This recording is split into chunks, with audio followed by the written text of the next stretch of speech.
অনেক দিন ধরেই ভাবছিলাম এই জায়গাটাতে আসব, কিন্তু আসার হচ্ছিল না, কারণ এখন না এত রোদ, বেরোতে ইচ্ছা করে না।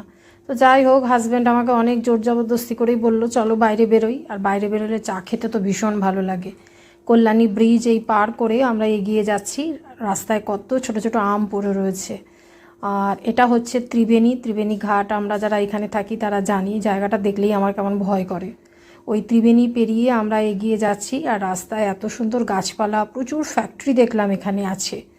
তারপরে এগোতে এগোতে আমরা পৌঁছে গেলাম আমরা যে জায়গায় যাচ্ছি।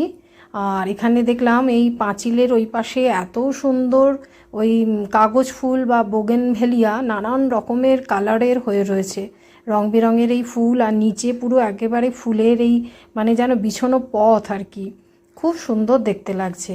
অবশেষে আমরা পৌঁছে গেলাম এই যে বিড়লা মন্দির বা কি যেন রাধা কৃষ্ণ মন্দির। কিন্তু এতই যে মন্দিরটা বন্ধ, তাই ভেতরে ঢুকতে পারলাম না। এত সুন্দর, 9:30 অবধি খোলা থাকে সকালে। আমরা ভাবলাম যে 12টা অবধি খোলা থাকে, তো বাইরে থেকে একটু দেখলাম, পরে সুযোগ হলে আর একবার আসবো। তো ওই ফুল গাছগুলোই দেখছি একটুখানি, কিন্তু রোদ তো, তাই আর বেশিক্ষণ থাকলাম না।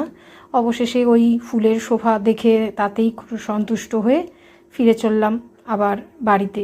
যদি কখনো সময় সুযোগ হয় তাহলে একবার ওই বিড়লা মন্দির যাবার আমার খুব ইচ্ছে আছে। দারুণ সুন্দর লাগলো বাইরে থেকেই মন্দির।